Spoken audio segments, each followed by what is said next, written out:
예배전 찬양하겠습니다.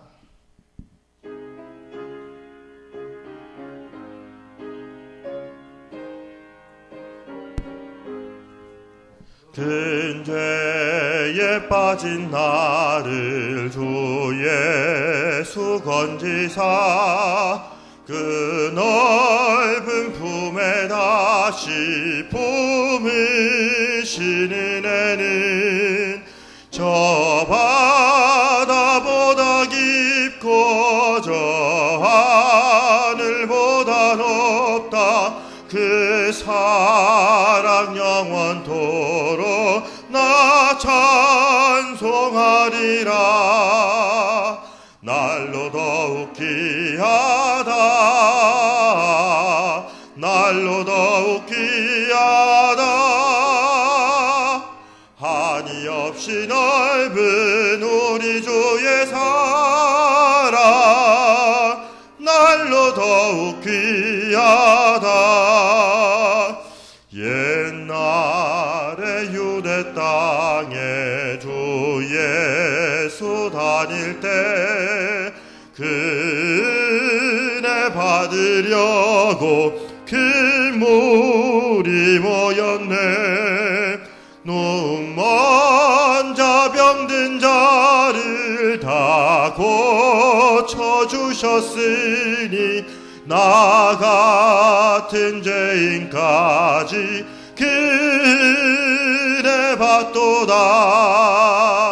날로 더욱 귀하다. 날로 더욱 귀하다. 한이 없이 넓은 우리 주의 사랑 날로 더욱 귀하다. 다 같이 일어나서 3절 찬양하도록 하겠습니다.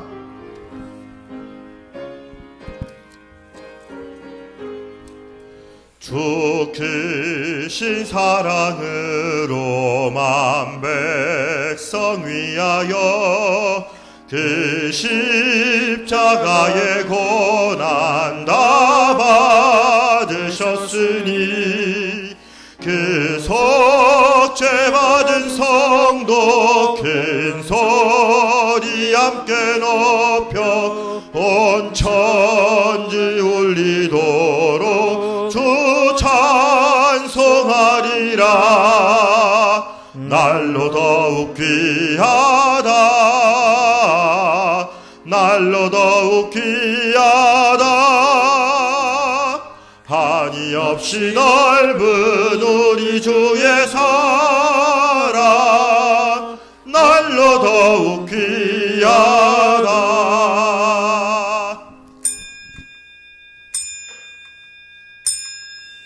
여호와께서 집을 세우지 아니하시면 세우는 자의 수고가 헛되며 여호와께서 성을 지키지 아니하시면 파수꾼의 깨어있음이 헛되도다. 아멘.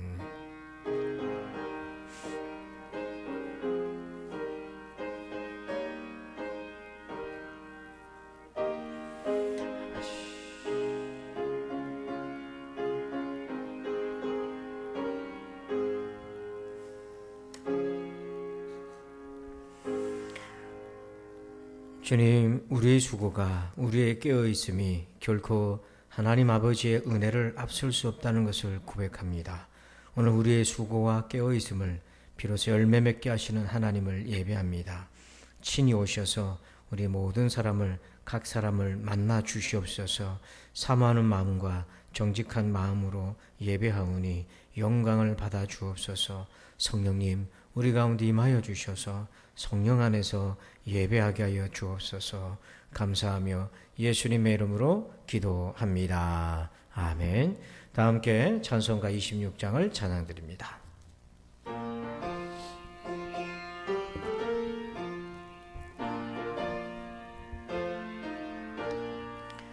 구세주를 아는 이들 찬송하고 찬송하세. 맘과 뜻과 힘 다하여 경배드리세. 주를 알지 못한 이들 주가 친히 인도하사 그의 피로 구속하니 찬송 부르세. 약한 사람 도움받아 시험 중에 참게 되니 모든 죄를 이김은 믿음뿐이라. 진리 대신 우리 주는 영원토록 변함없네. 성도들아 주를 믿어 길이 섬기세.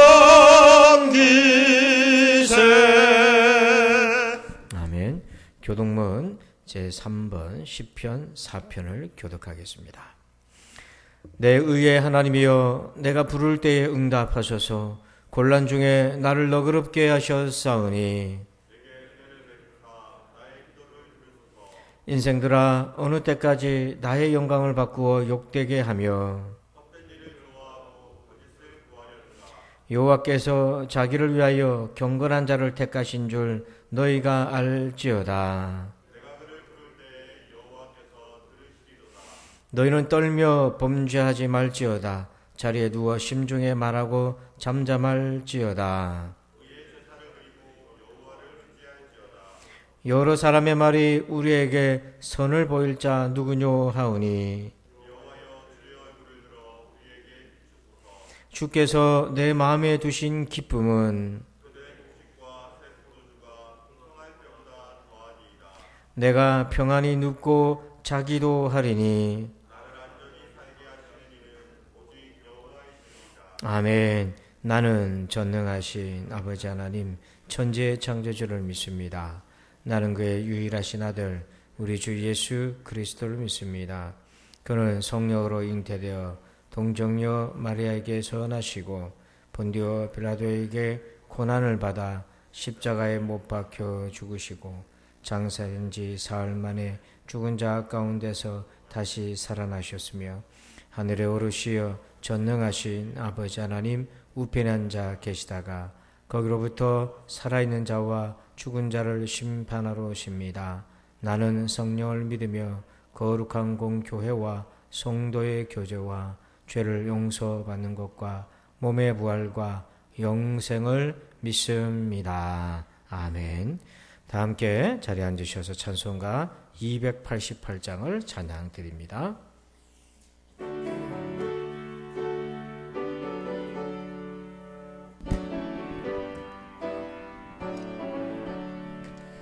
예수를 나의 구주 삼고 성령과 피로써 거듭나니 이 세상에서 내 영혼이 하늘의 영광 누리도다. 이것이 나의 간증이요 이것이 나의 찬송일세. 나 사는 동안 끊임없이 구주를 찬송하리로다. 온전히 주께 맡긴 내 영 사랑의 음성을 듣는 중에 천사들 왕래하는 것과 하늘의 영광 보리로다. 이것이 나의 간증이요 이것이 나의 찬송일세. 나 사는 동안 끊임없이 구주를 찬송하리로다. 주 안의 기쁨 누림으로 마음의 풍랑이 잔잔하니 세상과 나는 간 곳 없고 구속한 주만 보이도다. 이것이 나의 간증이요 이것이 나의 찬송일세. 나 사는 동안 끊임없이 구주 주를 찬송하리로다. 아멘. 우리 다 함께 침묵으로 기도합니다. 한 주간 동안 죄인죄를 회개하고 십자가의 은혜로 죄사함 받으며 성령의 도움으로 그 죄를 다시 범하지 않도록 기도하겠습니다. 다 같이 기도합니다. 아버지,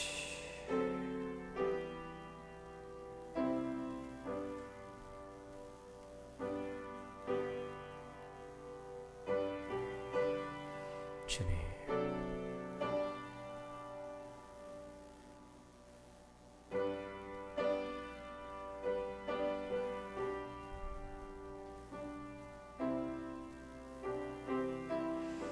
아버지,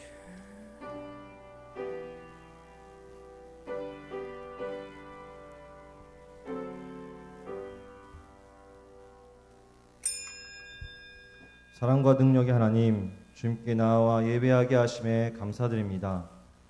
하나님은 우리에게 신실하신 분이십니다. 주님의 신실함을 의지합니다. 주 앞에 바르게 서지 못하고 때로는 하나님의 뜻을 분별하지 못하는 저희였지만 하나님은 신실하셔서 지금도 우리를 인도하고 계심을 믿습니다. 아멘. 오늘 예배를 드릴 때에 신실하신 하나님께 영과 진리로 하나님 한 분만 온전히 예배드리는 자들이 되게 하여 주옵소서. 아멘. 지금도 여러 환우들이 있습니다. 여러 가지 고통받고 있는 코로나19로 인하여 고통받는 자들을 긍휼히 여겨주시고 아버지, 여러 어려움 속에서도 신앙을 온전히 지키며 하나님의 뜻을 이 땅과 이 교회에 나타내 주시옵소서. 아멘. 오늘 말씀을 듣습니다. 우리를 보라라는 제목으로 예수님으로 시작되는 믿음을 깨달아 알게 하여 주시옵소서. 아멘. 지금 처음 시간이 오니 마칠 시간까지 함께 하여 주시고 온전한 예배 드리게 하여 주옵소서. 아멘. 예수 그리스도 이름으로 기도드립니다. 아멘. 아버지, 주님,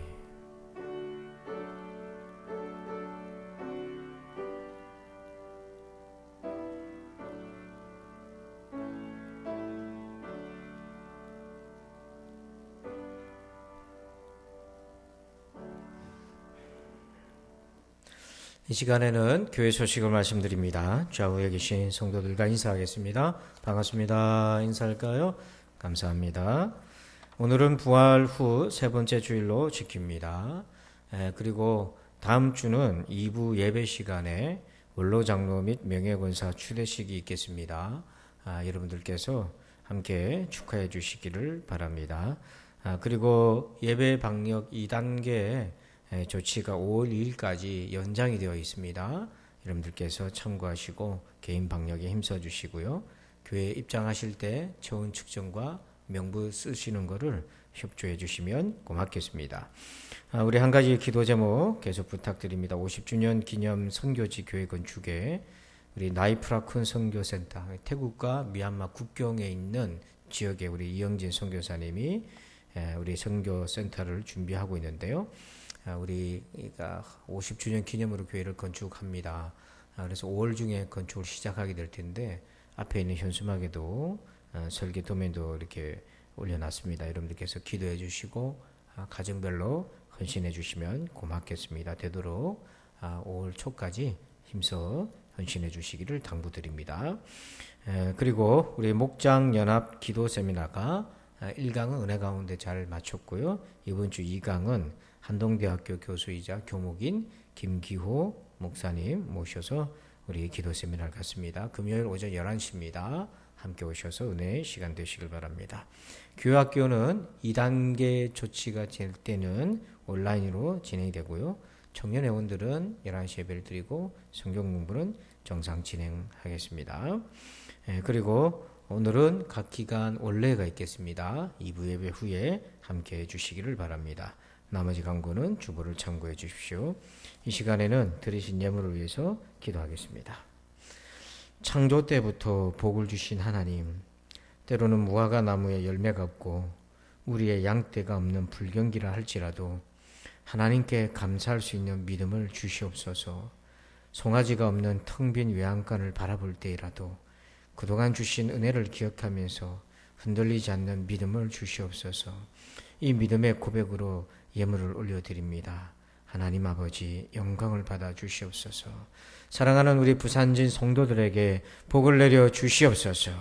은과 금보다 더 귀한 예수 그리스도를 만나고 알고 동행하며 저들의 믿음이 더 깊어지게 해 주시옵소서.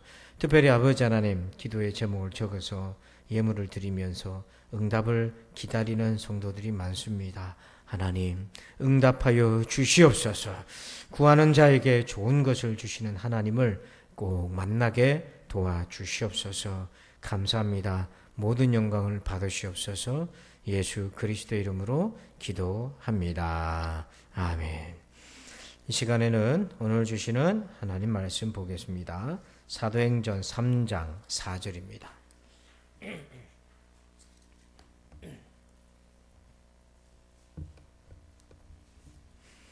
사도행전 3장 4절 한 절만 보겠습니다.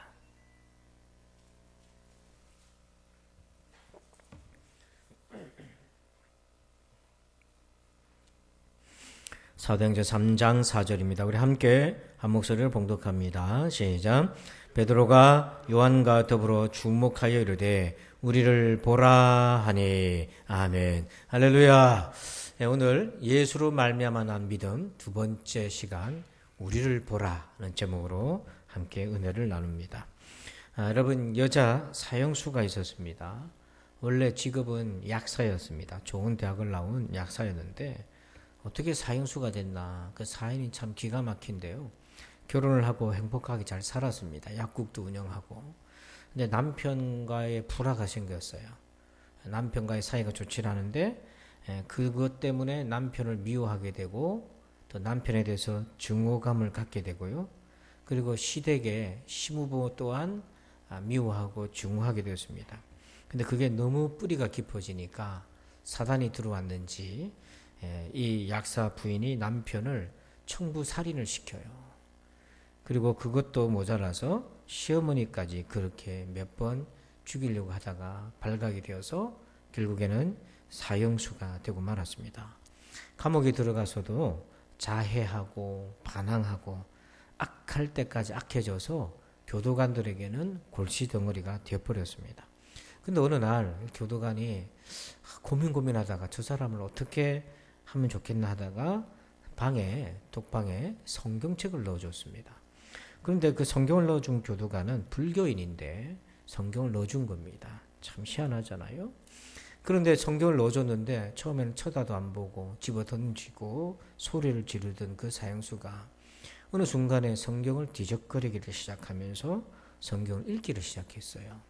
그러다가는 나중에 성경에 완전히 빠져서 밥도 거르고 성경에 빠져들어서 읽기를 시작했습니다.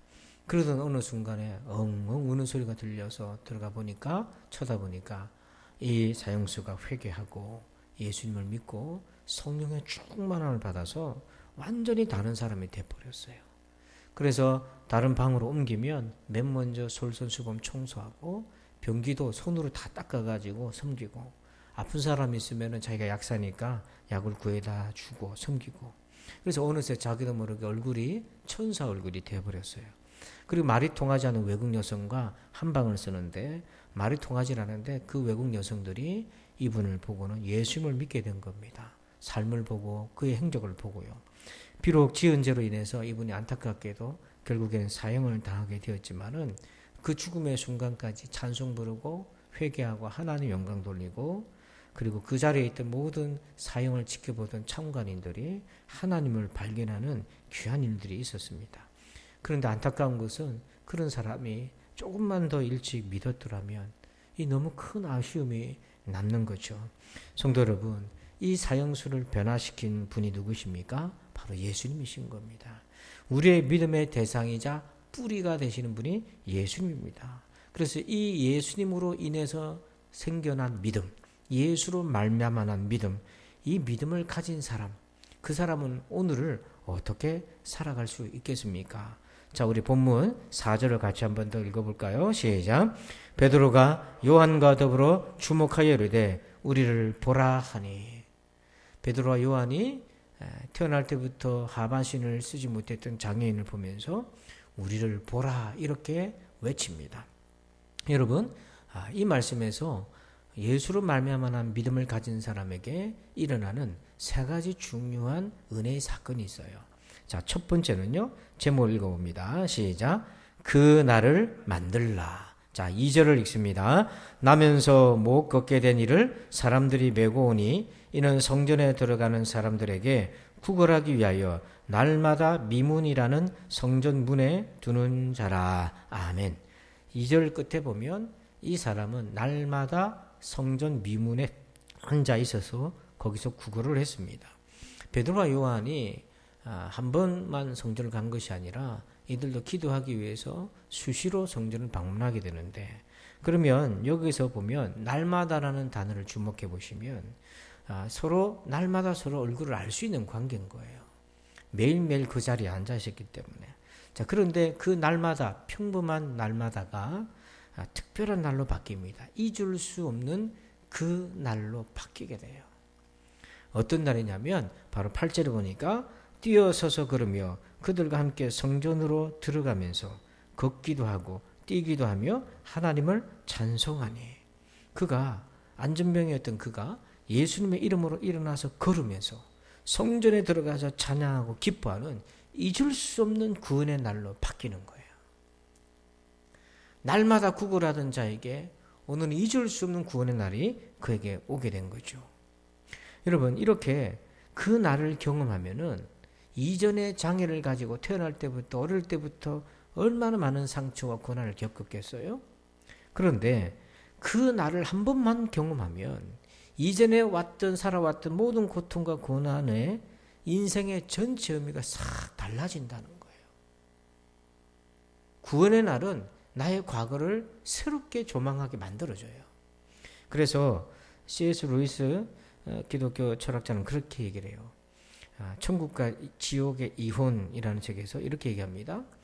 천국을 일단 얻고 나면 그것이 과거의 괴로움에 소급적으로 작용해서 그 괴로움을 영광으로 변화시킨다. 그러니까 우리가 한번 은혜 받고 구원의 은혜를 경험하게 되면 이전에 가슴 아팠던 고난과 상처들이 정말 새롭게 비춰지기 시작한다는 거예요. 여러분, 요셉이 17살 때 형들에게 버림받고 노예로 팔려갔잖아요. 그로부터 어떻게 되었습니까? 세월이 22년이 지난 뒤에 형들을 만나요. 근데 그 형들을 만나기 전까지 요셉은 많은 상처 속에서 그걸 묻어두면서 살아왔어요. 타국 생활을 했어요. 말이 총리지 상처를 떠안고 가족도 없이 혼자서 외국에서 총리가 됐다. 많은 본토인들이 얼마나 시기질투했겠어요. 근데 형들을 만나고 난 뒤에 하나님의 뜻을 깨달았죠. 내가 하나님의 구원의 도구가 되어서 이렇게 된 거구나. 바로 그 은혜의 날을 경험하고 나니까 지난 22년의 세월을 바라보던 눈과 관점이 싹 바뀌어버린 거예요. 혹시 지금 이 자리에 여러분의 과거, 지금 뒤를 돌아볼 때에 참 힘들고 어렵고 한숨 짓고 무거운 분이 있습니까? 그런 인생이 주님의 은혜를 한번 받으면, 그 구원의 날을 경험하게 되면 그 날이 새롭게 비춰지게 된다는 거예요. 그래서 오늘 이 성전 민문에 앉아 있었던 안전뱅이는 날마다 그 자리에 있었는데 오늘 바로 베드로와 요한을 만나면서 그에게는 잊을 수 없는 그 날을 경험하게 된 거예요. 그러면 무엇이 이 평범했던 날마다를 구원의 날로 바꿨습니까? 저와 여러분에게도 수많은 날들이 있잖아요. 오늘 지금 주일도 그 수많은 날로 지금 지나가고 있고 거기에 속해져 있잖아요. 하지만 그 날들을 기억에 나지도 않을 수도 있고 그 수많은 날들이 잊혀지고 그냥 그대로 평범하게 지나가고 있을 수도 있어요. 예배를 드려도 특별한 날이 되지 않고 지나간 날들의 대부분에 속해져 버릴 수도 있습니다. 열심히 일하고 살았지만은 그렇다고 달라진 날이라고는 별로 생각이 들지 않을 수도 있어요.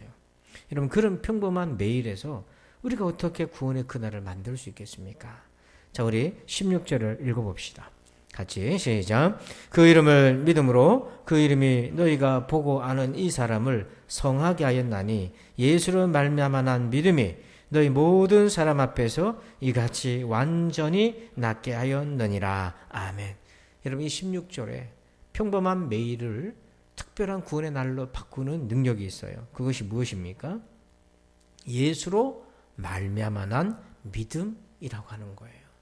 저와 여러분의 믿음의 뿌리가 다른 것에 있는 것이 아니라 예수님에게서 있어야 되고 우리의 믿음이 예수님으로 인해서 흘러나와야 된다는 거예요. 여러분 제자들은 부활의 예수님을 믿기 전까지는 어떤 상태였습니까? 숨어 지내고 두려움 속에 감히 예루살렘 성전을 올라갈 생각도 못했어요. 근데 이들이 이렇게 예루살렘 성전에 올라가서 전도하고 또 주신 은사를 가지고 병자를 고칠 수 있었던 건 뭐냐면 바로 부활하신 예수님을 만난 예수님을 믿은 믿음에 있었던 거예요. 그들 심장 속에 영혼 속에 십자가와 부활의 믿음이 있었기 때문에 이들이 그 믿음을 가지고 성전에 올라갈 수 있었고요.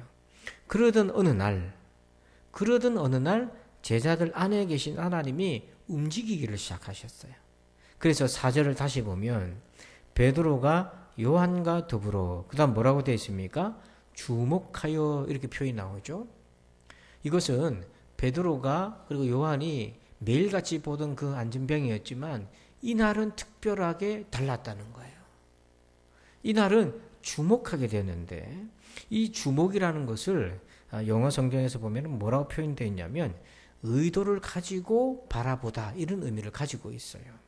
근데 이것은 베드로와 요한이 자기들이 개인적인 관심이 있어서 의도적으로 봤다 이런 의미가 아닙니다. 사도행전에 동일한 헬라어 원문에 쓰여진 맥락을 보면 이런 맥락이 있어요. 사도행전 13장 8절 이하에 보면 마술사 엘루마는 이 이름을 번역하면 마술사라 그들을 대적하여 총독으로 믿지 못하게 힘쓰니 바울이라고 하는 사울이 성령이 충만하여 그를 주목하고 지금 바울이 총독에게 복음을 전하는데 옆에 있던 마술사 엘루마가 해방을 놓는 거예요. 그때 9절에 보니까 바울이 주목을 했습니다. 해방하는 그 마술사를. 그런데 주목하게 했던 분이 누구라고 되어 있습니까? 성령이 충만해서 주목했다 이렇게 되어 있어요. 바울이 개인적으로 주목한 걸로 끝난 것이 아니라 그의 안에 성령께서 그를 주목하게 만들었어요. 그래서 10절 이하에 그 마술사에게 성령 충만했던 바울이 이렇게 선포합니다. 이르되 모든 거짓과 악행이 가득한 자여 마귀의 자식이요 모든 의의 원수여 주의 바른 길을 굽게 하기를 그치지 아니하겠느냐. 보라 이제 주의 손이 내 위에 있으니 네가 맹인이 되어 얼마 동안 해를 보지 못하리라 하니 즉시 안개와 어둠이 그를 덮어 인도할 사람을 두루고 하는지라. 12절을 같이 읽읍시다. 이에 총독이 그렇게 된 것을 보고 믿으며 주의 가르치심을 놀랍게 여기니라. 그 결과 총독이 믿었다고 되어 있었어요. 그러니까 베드로와 요한이 그날 그 안진뱅이를 주목했던 것은 그들이 개인적인 주목이 아니고 그 안에 하나님께서 역사하신 거죠. 그래서 특별한 날이 된 겁니다. 그런데 그 하나님이 역사하실 수 있었던 것은 베드로와 또 이 요한 마음에 예수로 말미암아 믿음이 있었기 때문에 그랬던 거죠. 또 사도행전 14장 8절에 루스드라에 발을 쓰지 못하는 한 사람이 앉아 있는데 나면서 걷지 못하게 되어 걸어본 적이 없는 자라. 이 루스드라는 터키에 있는 지역인데요. 9절에 바울이 말하는 것을 듣거늘 바울이 복음을 전하고 있는데 바울이 주목하여 구원받을 만한 믿음이 그에게 있는 것을 보고 거기에도 바울이 그 나면서 안진병이 된 그 사람을 주목했다고 되어 있어요. 바울이 주목한 것 같지만 바울 안에 계신 하나님께서 그를 주목한 거죠. 그리고 그를 위해 기도해주고 그는 성전 미문에 앉아있던 안진병이처럼 일어나서 걸었고 춤을 추며 하나님을 높이게 되는 거예요. 그러니까 오늘 베드로와 요한이 성전 미문에 앉아있던 구걸하던 안진병이를 봤을 때 그를 주목한 것은 베드로와 요한 속에 계신 하나님이 동시에 성령께서 그들에게 말씀하셔서 그를 주목하게 된 거예요. 여러분 송기철 장로님이라고요. 이분은 치유사역을 하십니다. 건국대학교 교수인데도 치유사역을 하게 되는데 이분이 미국에 있을 때 아내 때문에 예수님을 믿게 됐어요. 그 믿게 된 과정은 전에 한번 말씀드렸고요. 믿게 되었는데 이분이 교회에서 신앙생활을 열심히 하는데 원래 창조과학자로서 헌신하고 창조과학교육부서에서 헌신하고 있었는데 갑자기 이제 목사님이 치유사역을 하라고 발령을 내린 거예요. 그래서 자기는 치유사역이 뭔지도 모르고 한번 해본 적도 없고 내가 이걸 어떻게 할 수 있나 못한다고 거절했는데 그때 어떤 장로님이 조언을 해줬어요. 이보시게 손집사님 그러지 말고 기도해보고 어떤 목사님을 찾아가서 상담을 한번 받아봐라. 그 목사님이 치유사역을 하는 목사님이었어요. 그 찾아갔는데 그 미국 목사님이었어요. 근데 미국 목사님이 그 얘기를 듣고는 기도를 해주는데 뭐라고 얘기하냐면 기도 끝난 다음에 이렇게 그에게 예언을 해줬어요. 하나님이 당신을 부르신 거다. 그거는 당신이 거절한다고 되는 게 아니다. 그리고 1년이 지나면 하나님께서 그 증거를 보여주실 거다. 믿음으로 순종하시오. 그렇게 해서 이제 치유사역의 팀에 들어가서 활동을 한 거예요. 그 치유사역이라 해봐야 내적 치유니까 마음 또 영적인 싸움 이런 거 같이 자기도 기도 속에서 참여하고 뭐 그런 거 정도를 하고 있었는데요. 1년쯤 지나서 한 번은 이제 그 미국 목사님하고 동력을 하는데 그 목사님이 집회 자리에서 아픈 사람을 위해서 마음이 병든 사람을 위해서 기도를 해주는데 사람이 워낙 많으니까 힘든 거예요. 그러다 보니까 이 목사님이 이 송규철 그 당시는 이제 집사님이었죠. 그 집사님한테 이리 와보라고. 당신 조금 내 쉴 동안에 물 마실 동안에 당신이 조금 기도해주고 있으라고. 이렇게 그 자리에 즉석에서 맡긴 거예요. 그러니까 얼마나 당황스럽습니까? 한 번도 기도해본 적이 없고 그럴 적이 없는데. 근데 얼떨결에 그래서 기도를 한 거예요. 자기 앞에 이제 온 분을 위해서 기도를 하는데 눈을 감고 자기는 떨리는 마음으로 정성껏 기도를 했어요. 그때 기도를 하는 좀 이상한 느낌이 들어서 눈을 떠보니까 기도를 해줬던 그 분들이 뒤로 자빠져 있는 거예요. 넘어져서 바닥에 누워서 눈물을 흘리면서 기도를 하고 있는 거예요. 성령의 임재 가운데 쓰러진 채로 기도하고 있는 거예요. 그때부터 이분이 그 사역에 적극적으로 헌신하게 되었던 거죠. 그러면서 그날 이 송기철 장로님의 인생은 날마다가 구원의 그날로 바뀌어서 전혀 다른 인생이 되어버린 거예요. 그게 뭐냐면 예수로 말미암아 이 믿음 때문에 기억도 나지 않는 매일매일의 삶이 이제는 잊을 수 없는 그날을 만드는 은혜의 능력이 되었다는 겁니다. 성도 여러분, 여러분 오늘을 그런 날로 만드시기를 주의 이름으로 축원합니다. 두 번째로요. 이번 제목을 봅시다. 시작. 진짜를 보게 하라. 자, 미문에 앉아서 구걸하고 있는 이 안진뱅이는 하루 종일 뭘 보고 있었을까요? 자, 2절 말씀 읽습니다. 나면서 못 걷게 된 이를 사람들이 메고 오니 이는 성전에 들어가는 사람들에게 구걸하기 위하여 날마다 미문이라는 성전 문에 두는 자라. 자, 이 사람은 성전 미문에 앉아서 뭘 하기 위해서 앉아 있습니까? 구걸하기 위해 앉아 있고요. 뭘 보고 있습니까? 사람들을 쳐다보는 거예요. 그래서 지나가는 성전 안으로 들어가는 사람들을 보면서 눈이라도 한 번 더 마주치려고요. 그렇게 애를 쓰는 거예요.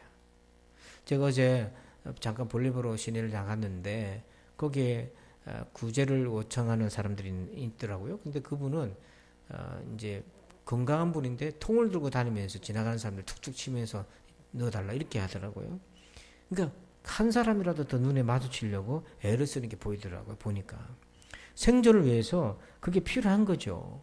그러나 오늘 베드로와 요한은 그 사람에게 이렇게 얘기합니다. 4절에 보니까 끝에 보니까 우리를 보라 이렇게 얘기해요. 은과 금이 아니라 이 말은 진짜 필요한 것을 보라는 외침이었던 거예요. 이 구걸하던 안진뱅이는 지금 당장에게 자기에게 필요한 것은 은과 금이라고 알고 있는 거고, 그러나 베드로와 요한이 볼 때는 이 사람에게 진짜 필요한 것은 은과 금이 아니라는 것을 알고 있었던 거예요. 그래서 그의 주목을 전환시키는 거예요. 우리를 보라. 좀 더 많은 재물이 아니고 좀 더 넉넉한 가정 형편이 아닌 거예요. 그러면 뭐가 더 필요한 건가? 이 사람에게 뭐가 꼭 필요한 것인가? 6절입니다. 우리 같이 읽겠습니다. 시작. 베드로가 이르되 은과 금은 내게 없거니와 내게 있는 이것을 네게 주노니 나사렛 예수 그리스도의 이름으로 일어나 걸으라 하고 아멘. 이 사람에게 필요한 것이 무엇입니까? 일어나 걷는 거예요. 이게 진짜 필요한 거예요. 은금이 아니라 일어나서 걷는 거예요. 예수님의 이름으로 일어나 걷는 겁니다. 여기에는 두 가지 필요가 꼭 이 사람에게 있어요. 하나는 일어나 걷는 것인데 당연히 그렇잖아요. 일어나 걷는 게 얼마나 필요합니까? 그런데 이 사람은 이미 그걸 포기하고 사는 거잖아요. 근데 일어나 걷게 되었을 때에 무슨 일을 가장 먼저 하고 싶었을까요? 여러분들이 안전병이었다면, 그러다가 오늘 일어나 걷게 되었다면 여러분은 뭘 가장 먼저 하고 싶겠습니까? 어떤 분들이 물어요. 강의를 하는 어떤 분들이 제가 이렇게 강의를 쭉 듣다 보면 거의 비슷한 질문을 하게 돼요. 내게 한 달이라는 시간이 남아있고 내게 1억이라는 시간, 돈이 주어져 있다. 그리고 그렇다면 뭘 할 것인가? 앞으로 내가 살 수 있는 시간이 한 달 남고 돈은 1억이 있다. 뭘 하고 싶으냐?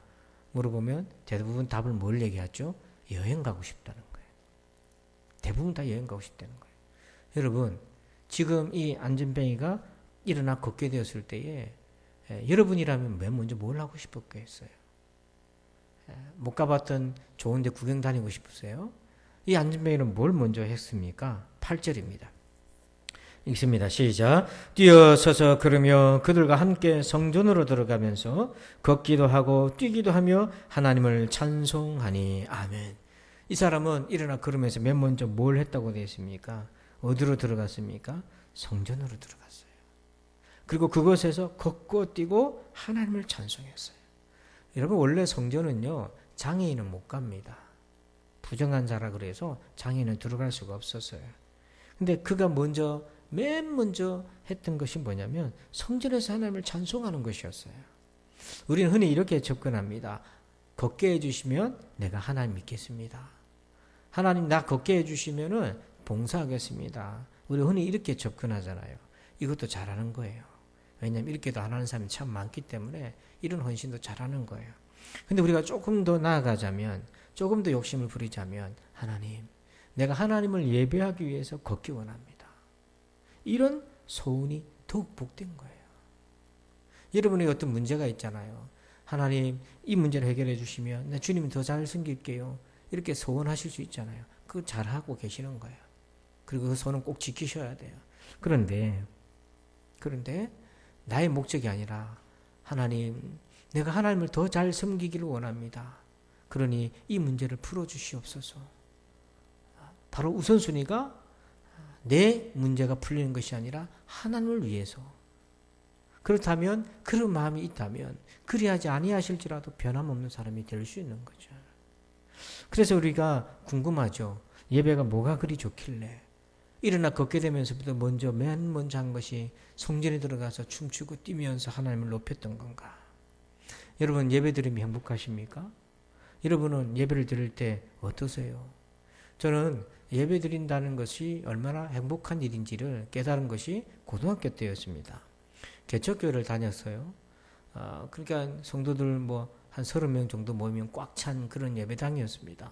고등학생이었으니까 학생 예배 따로 있었지만 11시 예배를 참석했어요. 목사님의 설교를 할 때에 그때는 스크린도 없고 이렇게 성경도 안 보고 단어도 어려우니까 목사님 말씀하셔도 무슨 말인지 몰라요. 좀 어렵고 잘 기억도 안 나는데요.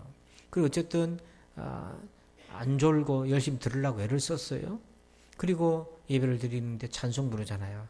근데 찬송 부르고 기도할 때 표현할 수 없는 기쁨이 있는 거예요. 이게 뭐지? 제가 살면서 한 번도 경험해보지 못한 기쁨, 그런 종류의 기쁨. 그리고 마지막에 성령을 부르잖아요. 만복의 그는 그 찬송을 부르는데 임예성과 성령을 부르는데 그 임예성도 부르고 예배 시작을 알리는 그 찬송도 부르고 마치는 찬송도 부를 때 그 순간에 너무 가슴이 벅찬 거예요. 그리고 예배를 마치면 그게 기쁜 거예요. 그 기쁨의 근원이 뭐냐면 예배고, 그리고 예배 안에서 하나님이 내게 임하신 은혜인데, 그는 어렸으니까 제가 그게 은혜인지는 몰랐죠. 근데 그게 너무 기쁜 거예요. 그렇잖아요. 목사님이 설교를 잘해서 은혜로웠다는 게 아니라고요. 생각도 안 나고 무슨 말인지도 못 알아들었는데 하나님이 함께 하셨는데 그걸 제가 느꼈어요. 여러분은 예배 가운데 그 예배가 정말 행복하고 기쁘고 하나님의 은혜 가운데 있으신가요? 하나님의 백성은 이것이 있어야 되는 거예요. 이게 없다면 그의 영혼이 빨리 회복이 돼야 될 과제를 한 거죠. 그래서 오늘 그에게 그리고 우리에게 필요한 것이 바로 이런 것입니다. 근데 이 필요를 우리가 알지 못하고 있어요. 그래서 하나님께서 베드로와 요한을 보내서 그 날마다 은과 금만 필요하다고 알고 있는 그것에만 집착하고 있는 그를 깨워서 우리를 보라 말씀하신 거예요. 또 하나 이 사람에게 필요한 것이 있어요. 6절을 다시 보면 끝에 보시면 일어나 걸으라 하는데 뭘로 일어나 걷는 것입니까? 나사렛 예수 그리스도 이름으로 일어나 걸어야 돼요. 많은 사람들이 일어나 걷기를 원해요. 그런데 예수님의 이름이 아닌 다른 것으로 일어나 걷기를 원하는 사람이 많은 거예요. 여러분, 우리에게 필요한 것은 예수 그리스도의 이름으로 일어나는 경험인 거예요. 예수님의 이름으로 걷는 경험인 거예요. 이 말은 뭐냐면 일어나는 과정에서 예수님을 경험해야 되는 거예요. 예수님이 나를 일어서게 하시는 거예요. 이거는 실제로 다리를 쓸 수 없어서 사람이 일어서는 것입니다. 본문에서는. 이건 다른 의미가 아니고요. 비유적인 것이 아니고 실제로 마비된 그 사람이 일어선 겁니다. 다리에 힘을 얻고 일어서는 거예요. 더 나아가서 심리적인 장애도 있어요. 사람들한테. 또 영적인 장애도 있어요. 심리적인 장애도 있고 영적 장애도 있어요. 영적 장애는 죄의 문제라든지 사단의 공격이라든지 영적 침체라든지 시험에 빠졌든지 이런 문제일 수도 있고요. 심리적인 것은 가정의 문제일 수도 있고 직장의 스트레스를 있을 수 있고 그런 문제들이 복합적으로 있을 수 있어요. 그러면 사람이 몸은 건강하지만 늘 침체되어 있고 절망 가운데 낙심이 되어 있어요. 그런데 그런 사람이 일어나 걷는다. 다시 생명을 회복하고 활력을 경험할 때에 필요한 것이 뭐냐면 예수 그리스도의 이름으로 일어나 걷는 거예요. 제가 전에도 한번 말씀을 드렸지만은 한 몇 년 동안 우리 교회에 어려움이 좀 있었잖아요. 그 지내는 동안에 제 마음이 너무너무 힘들었어요. 그래서 침체가 되어 있었어요. 그러니까 예배를 드려도 기쁘지가 않고 기도를 해도 늘 무겁기만 하고 그랬어요. 그래서 하나님, 내 마음이 이렇게 해가지고 예배를 어떻게 인도합니까? 하나님, 나 좀 도와주세요. 1년이 지나도 2년이 지나도 계속 그 무거움은 그대로 남아있어요. 예배가 너무 힘든 거예요. 그런데 하나님, 이 상태로 어떻게 내가 예배를 인도합니까? 도와주십시오. 도와주십시오. 3년쯤 지났을 땐가요? 새벽에 기도하는데 놀랍게도 가만히 앉아서 기도하고 있는데 여러분, 파도가 이렇게 막 물결을 이렇게 사람을 띄우는 거 있잖아요. 인공 풀장 말고 자연의 파도가. 그러니까 우리가 낙심된 마음을 인위적으로 올릴 수는 있어요. 그럼 그건 그때뿐인 거예요. 그건 말고 그건 가짜예요. 그거 말고 진짜 자연의 파도의 힘이 우리를 이렇게 세우듯이 하나님이 회복시켜 주시는데요. 다른 뭔가가 필요 없어요. 뭐 하늘이 열리고 번개가 치고 그런 거 아무것도 없고요. 마음이 새롭게 되는 은혜를 주시더라고요. 그러니까 여러분들도 만약에 일어나 걸어야 되는데 그게 안 된다. 예수 그리스도의 이름으로 일어나 걸어야 돼요. 다른 걸로 일어나 걸을 수가 없어요. 시도해도 안 되고 된다 하더라도 그건 가짜고 일시적일 뿐이에요. 그래서 포기하지 말고 계속 기도하다 보면은 어느 순간인가 하나님이 회복시켜 주시는데 그게 어떤 은혜가 됩니까? 그 회복은 지난날의 어려움을 다시 보게 만드는 힘이 된다는 거죠. 여러분에게도 이런 은혜가 있기를 축원합니다. 축원합니다. 세 번째, 우리 읽어봅시다. 3번 시작. 우리를 보라. 자, 우리 4절 말씀 읽어봅시다. 베드로가 요한과 더불어 주목하여 이르되 우리를 보라 하니 아멘. 뭘 보라는 것입니까? 우리를 보라는 것이. 6절에 보면 베드로가 이렇게 얘기하잖아요. 은과 금은 내게 없거니와. 아니, 은과 금도 없는데 뭘 보란 말입니까? 여러분, 구걸하는 사람에게 나 돈 없어 그러는 거잖아요. 은금이 없다는 것은 사실 볼 것이 없는 인생 아닙니까? 여러분, 요즘 세상에서는요, 집 없다, 뭐 차 없다, 뭐 없다 그러면 대충 짐작이 되잖아요. 그래서 볼 것 없는 인생이네. 이렇게 우리가 그냥 쉽게 판단하는 그런 세상에 살고 있잖아요. 오늘날도 그렇잖아요. 근데 사도들은요, 그러면 은금이 없으면 뭘 갖고 있었나? 자, 여기 중요한 표현이 하나 있습니다. 6절에 보니까 은과 금은 내게 없거니와 그 다음 뭐라고 되어 있습니까? 내게 있는 이것을 이라는 표현이 있어요. 이걸 주목해 보세요. 여러분 예수님을 우린 답을 알죠. 예수님이라는 거를. 근데 예수님을 뭐라고 표현했냐면 내게 있는 이분이 아니고 이것이다 이렇게 얘기했어요. 그게 뭐냐면 은과 금을 예수님과 대조시키고 있는 거예요. 구걸하는 그 사람에게서는 소유가 은금이라면 이 베드로와 요한에게는 소유가 누구라는 거죠? 예수님이라는 거예요. 그 구걸하는 그 사람에게는 동전이 자기의 은금과 같이 귀한 거라면 베드로와 요한에게는 바로 소유가 진짜 소유가 바로 예수 그리스도라고 하는 것을 말하고 있어요. 그러니까 제자들이 그 안전뱅에게 우리를 보라 이 말은 뭐냐면 어떤 의미냐면 우리가 무엇으로 살고 있는지를 보라 하는 거예요. 당신은 은금이 없으면 살아갈 수 없는 존재라고 생각하고 있지만 우리는 은금이 없어 대신 예수님의 이름으로 얼마나 복되게 살고 있는지를 보라 그 얘기하는 거예요. 우리는 거꾸로 돼 있잖아요. 예수님의 이름을 믿고는 있으면서 사는 건 은금으로 살고 있잖아요. 그거 말고 은금은 내가 없어. 그러나 우리를 보라. 얼마나 여러분 확신에 찬 겁니까? 이건 교만에 한 것이 아니에요. 자존심이 아니고요. 확신의 고백이고 담대한 고백인 거예요. 사람들이 비웃을 수 있잖아요. 은금도 없다면서. 막 비웃을 수도 있는데 아랑곳도 하지 않고 우리를 보라. 우리가 얼마나 복되게 살고 있나. 그럼 그 복된 삶의 실체가 뭡니까? 여러분 갈라디아서 2장 20절 우리 한번 읽어보십시다. 시작. 이제 내가 육체 가운데 사는 것은 나를 사랑하사 나를 위하여 자기 자신을 버리신 하나님의 아들을 믿는 믿음 안에서 사는 것이라. 아멘. 은금은 없는데 이들에게는 예수님의 믿음이 있잖아요. 예수 그리스도가 있는데 예수님이 있다는 게 뭐냐면 이제 내가 육체 가운데 사는 것은 나를 뭐하사? 사랑하사. 그러니까 은금은 없어도 내가 어떻게 사는지 봐라. 이 사도들 마음에는 하나님이 나를 얼마나 사랑하시는지가 충만히 그 안에 새겨져 있는 거예요. 우리를 보라. 은금은 없지만 사랑받지 못해서 사랑하지 못해서 사랑에 완전히 비어 있어서 그 헤매이는 영혼들이 얼마나 많습니까? 은금으로 사랑을 살려 하나 주변에는 이용하는 사람들 뿐이고요. 얼마나 안타깝습니까? 또 로마서 8장 11절 보면 예수를 죽은 자 가운데서 살리신 이의 영이 너희 안에 거하시면 우리 안에 성령님이 계신데 성령님을 풀어서 뭐라고 얘기하냐면 예수를 죽은 자 가운데서 살리신 이의 영이다. 즉 부활의 영이라는 거예요. 성령님은. 그래서 이 성령이 충만하면 11절 끝에 보니까 너희 죽을 몸도 살리시리라. 그러니까 이 사람은요. 은금은 없어도 우리가 어떻게 사는지 보라. 두 번째가 뭐냐면 부활의 소망 가운데 살아가고 있는 거예요.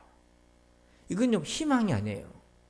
왜냐하면 부활의 영이신 성령께서 내 안에 거하시고 계시기 때문에 사람이 죽는 걸로 끝이 아니야. 우리는 영원히 살고 부활하게 될 것이라는 것의 증거가 내 안에 충만한 거예요. 사랑이 충만하죠. 부활의 영이 충만하죠. 그리고 에베소서 5장 20절 읽어봅시다. 시작. 범사에 우리 주 예수 그리스도 이름으로 항상 아버지 하나님께 감사하며 또 뭐로 충만합니까? 감사로 충만해요.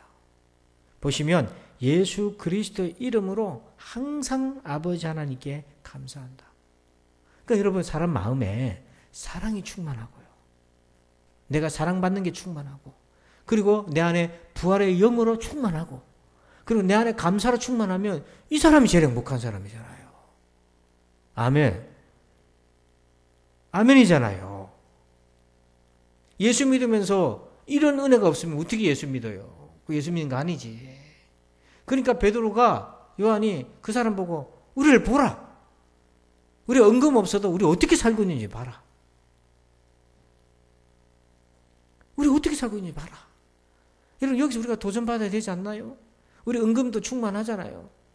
살고 있잖아요. 그런데 이 좋은 예수님을 믿으면서 사랑의 충만함, 부활의 영으로 충만함, 감사로 충만해야 되는데 그게 없다면 이 얼마나 우리가 잘못된 길로 가고 있는가. 그래서 여러분 오늘 우리가 회복해야 될 거 우리를 봐라. 어려운 형편이지만은 내가 뭘로 살고 있는지를 보라. 어떻게 살고 있는지를 보라. 그 이면수 목사님, 캐나다 시민권자가 이제 북한에 가서 2년 6개월 억류 당했을 때, 그러니까 고문을 또 신문을 많이 당했어요. 그래서 정말 죽을 뻔까지 했단 말이에요. 근데 돌아와서 대부분 북한에 억류됐다가 나온 분들, 혹은 테러리스트들한테 붙잡혔다 나온 분들한테는 공통된 특징이 있는데 트라우마가 있어요. 상처가 있는 거예요. 악몽을 꾼다든지, 막 불안한다든지, 누가 자기를 쳐다보면 막 불안하기 시작하고 큰 소리도 놀리고 막 그러거든요. 그러니까 2년 6개월을 시달렸으니까 트라우마가 분명히 생길 건데 이상하게 이 목사님한테 트라우마가 없는 거예요. 그래서 사모님이, 옆에 있는 분이 사모님이신데요, 사모님이 물었어요. 왜 당신은 남들은 다 그런 트라우마 갖고 있는데 당신 왜 그게 없어? 몸은 축이 낮지만은 잠도 잘 자고 늘 웃고 그런 거예요? 그 왜 그래? 그랬더니 물었더니 이 목사님이 대답 딱 한마디였다는 거야. 자, 북한에 억류되어 있을 때 매일 하나님께 감사했다고 돼 있어요. 감사를 찾아내서도 했고 깨닫게도 되고. 그래서 여러분, 감사를 계속 하니까 트라우마가 없어지더래요.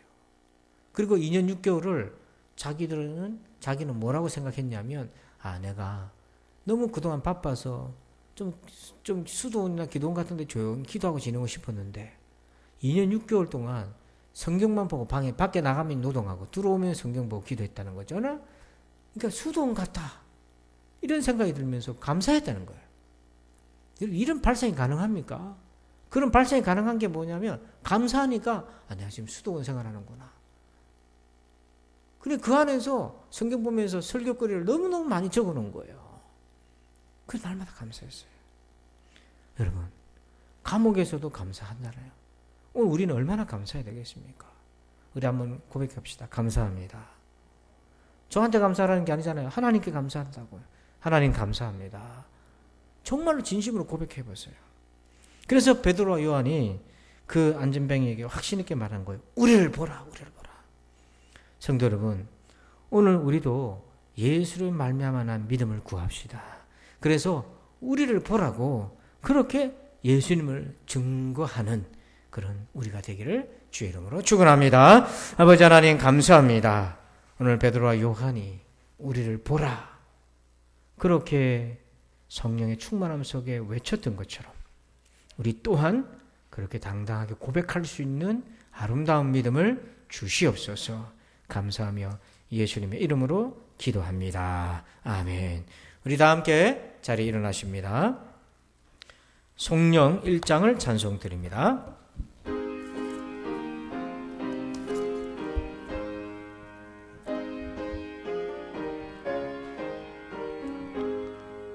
만복의 근원 하나님 온 백성 찬송 드리고 저 천사여 찬송하세. 찬송 성부 성자 성령 아멘. 이제는 우리 구주 예수 그리스도의 은혜와 하나님 아버지의 그 크신 사랑하심과 성령님의 감화 감동의 어떤 충만하심의 역사하심이 우리를 보라고 그렇게 확신에 차 고백하던 베드로와 요한처럼 오늘 우리도 그렇게 고백하며 살기를 원하는 우리 모든 성도들 위해 이제부터 영원토록 함께 계실지어다. 아멘.